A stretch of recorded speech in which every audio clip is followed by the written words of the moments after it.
Good morning everyone! Welcome to another vlog with RA Fabula. And for today's video, pupunta tayo ngayon sa mga islands dito sa Coron, Palawan.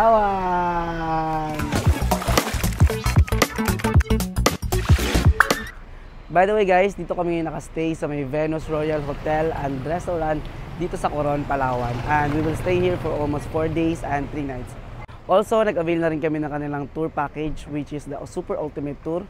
Cost 1,800 per person. So, meron na siyang 7 places or islands na cover for the whole tour.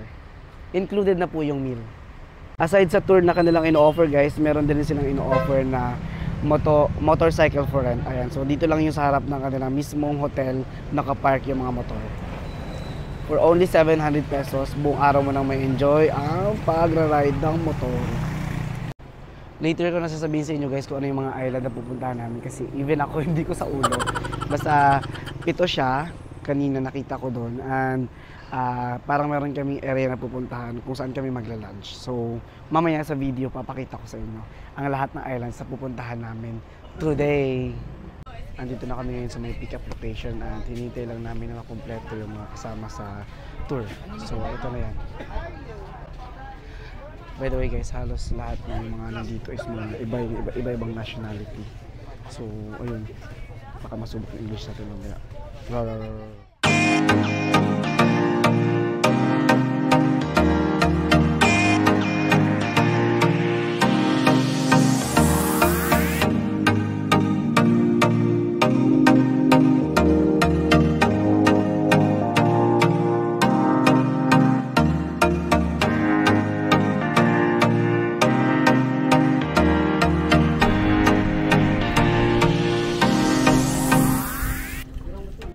Welcome to CYC Beach! This is our first stop, first island out of 7 na pupuntahan namin today. So try namin na magpaikot-ikot dito gamit yung kayak na nirenta namin. By the way guys, kung wala kayong mga snorkeling na gamit, nagpaparenta din sila for cost 150 pesos. And then yung kayak naman nila is 1,000, good for 2 na yon. So meron pa silang other na parang for 3 or if you want solo, pwede rin guys, may kasama siyang tour guide. I don't know the amount pero tanongin nyo na lang dito sa ating mga tour guide na nandito mismo sa Coron, Palawan. Itong CYC Beach guys, small island lang siya. So naikot namin siya in just less than 5 minutes ata. So sa likod niya is marami dong parang mga coral reefs and of course makakita ka na maraming fish. And dito sa pinaka front side niya, dito yung pinaka beach niya. Yan, not totally white pero kahit paano mapino naman at mabato. And then meron din siyang mga puno dito na mangroves. Ayan. Kabilaan yan. Also meron siyang another part ng beach dun sa kabilang side. Pakita ko sa inyo. Ayan.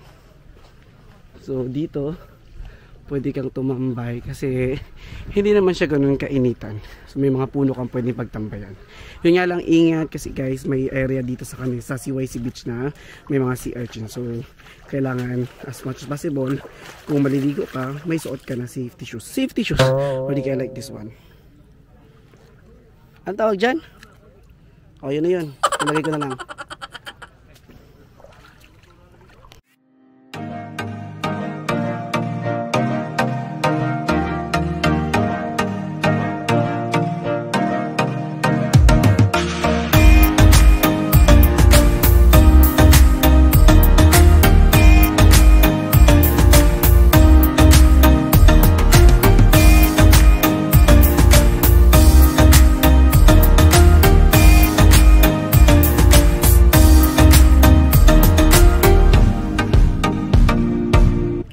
Welcome to Coral Garden. So dito guys, dito nyo pwedeng gawin yung snorkeling activities nyo. Activity. Kasi ayan, marami sila mga coral reefs dito. Unfortunately, syempre dapat lang talaga huwag yung aapakan, huwag yung hawakan yung any coral reef kasi they're preserving it syempre. And marami daw dito iba-ibang klase yung mga isda na makikita kayo. Dito mismo sa ilalim ng dagat. So dun sa part na yun guys, mamaya pupunta din kami. So yung tinatawag nila na Skeleton Island or basta Skeleton kasi nga dun parang may lumubog na isang barko ng I don't know kung China ba yun, basta sa ibang bansa. And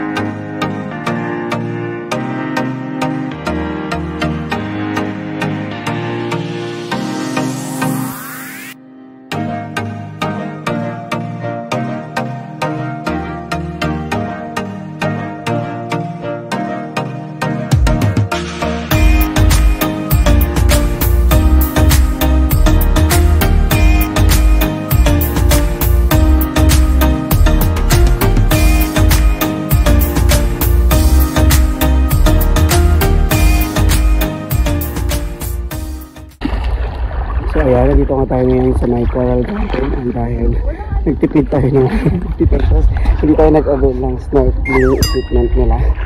So for the float lang using this life vest na sobrang laki. Ayan, ito nga ulit. So ayan guys. Ayan. So kung makikita nyo naman, ewan ko kung kita nyo sa view naman, ay yung mga coral reefs. So guys, please huwag niyong sisirain ng coral reef kasi napakahalaga niyan sa ating ecosystem.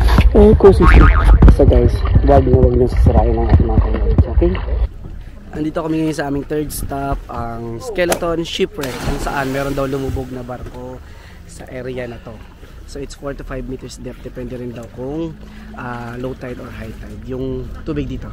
So makikita mo siya, and I don't know kung pinakalalim ng area nito. So ayan guys, I stand corrected. So tinawag pala siya skeleton hindi dahil merong skeleton sa loob, kundi yung mismong ship is skeleton. So wala pong patay sa loob, okay? Just to clarify.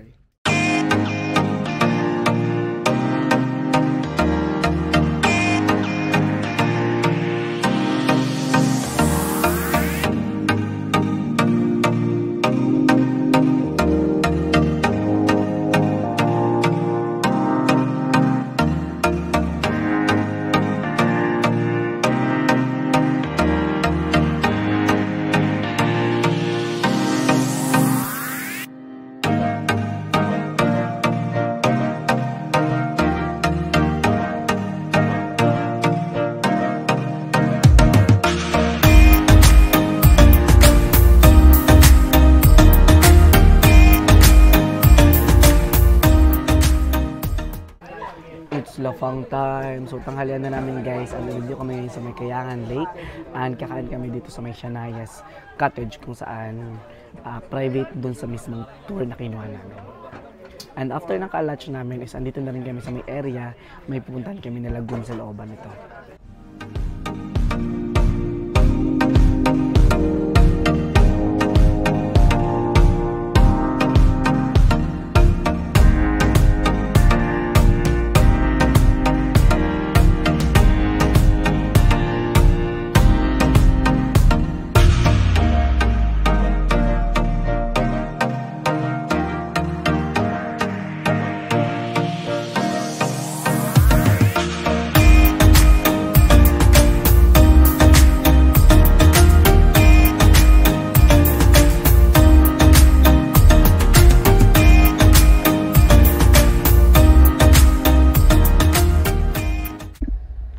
By the way guys, sa loob nito, kung makikita niyo yung bandang doon, sa gitna ng ayon, meron silang secret lagoon doon. So unfortunately, hindi na ako nakakuha ng video kasi napasukan ng tubig itong cellphone na gamit ko.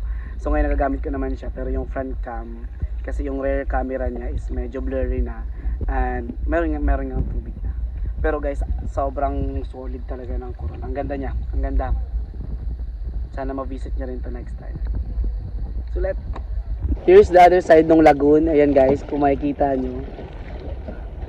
Napakaganda niya. Grabe yung rock formation. Sobra. Look at that view. Sino ba naman hindi mo mga sa ganda ng Coron, Palawan, no? Hindi lang masyadong appreciated dito sa video ko guys kasi medyo malabo nga siya. Pero wow lang, wow. Wow. We're here at Barracuda Lake and it's our semi-last destination ngayong tour namin dito sa Coron. And as per Kuya, si Barracuda Lake daw ang isa sa famous free diving dito sa kanilang lugar. And meron siyang trivia kanina na pag nakarating below 7 meters to 10 meters ata, nag-iiba na daw yung temperature niya. Medyo mainit na daw from 38 to 40 degrees Celsius.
Hey guys, so nakikita nyo naman nag-stop na ako.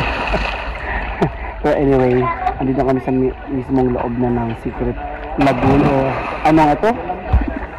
Barracuda Lake pala. Ayan. So right now, yung temperature ng tubig is medyo mainit at ang sarap is pakiramdam. Pero siya hot spring. So yan, dyan kayo pumasok kanina. Ano ito yung buong view niya. Boo!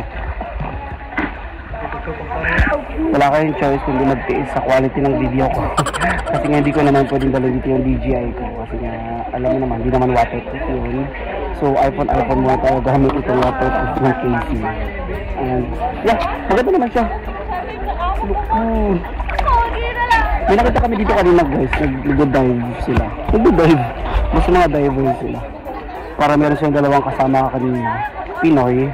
Para siguro nag-avail sila ng ganang diving service. Diving service! Kasi wala na sila yan oh. Nasa pinaka-talins. Ay sana on. POB. Hotdog sa dalawang bus. Ganito ko na maging hotdog guys. Ayan, dumadami na sila. Ayan na sila.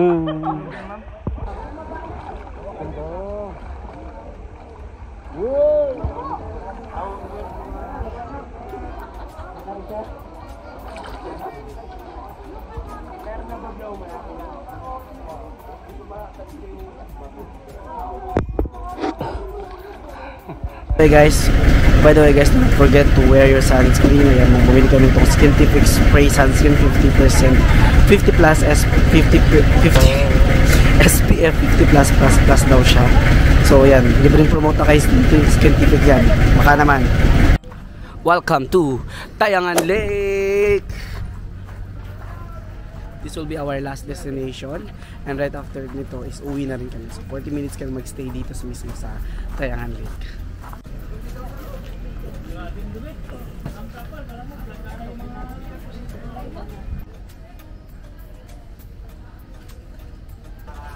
I hope nakikita nyo pa ako kasi sobrang itim ko na. So, before ka daw makapunta mismo doon sa Tayangan Lake, so, trekking muna tayo.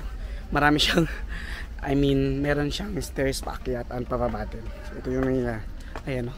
So, start pa lang kami ng paakyat namin.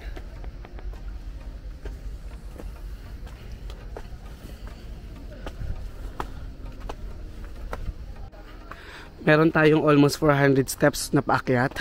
Pagpapunta ka pa lang ang 300 steps naman pababa. So, more or less, nasa 700 steps to. At narinig nyo naman, kakaingan. Woo, let's go! Meron silang pila dito sa taas kung saan makikita mo or overlooking mismo yung kaninang pinanggalingan namin. So, nung umakit kami ganito kahaba yung pila.